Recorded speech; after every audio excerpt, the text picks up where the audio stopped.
പരിയാരത്ത് 10 കിലോയോളം കഞ്ചാവ് സഹിതം 5 പേരെ പരിയാരം പോലീസ് അറസ്റ്റ് ചെയ്തു.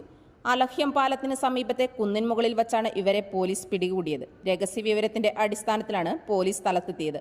അലഹ്യം പാലത്തിന് സമീപത്തെ കാർലോസ് കുര്യാക്കോസ്, പിലാത്ര സ്വദേശി KV അഭിജിത്ത്, ഏമ്പേറ്റ് സ്വദേശി K ഷിബിൻ, ശ്രീസ്ത സ്വദേശി K ഷിജിൻ ദാസ്, വിളയാങ്കോട് സ്വദേശി റോബിൻ റോഡ്സ് എന്നിവരാണ് അറസ്റ്റിലായത്. ബംഗളൂരുവിൽ നിന്നെത്തിച്ച കഞ്ചാവ് ചില്ലറ വിൽപ്പനയ്ക്കായി പാക്കറ്റുകളിലാക്കാനുള്ള ശ്രമത്തിനിടയിലാണ് ഇവർ പോലീസ് പിടിയിലായത്.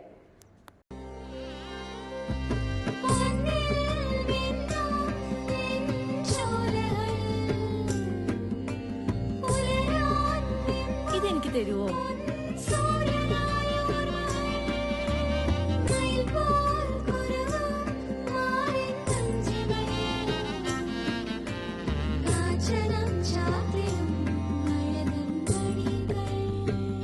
ചില ബന്ധങ്ങൾ പവിത്രമാണ്.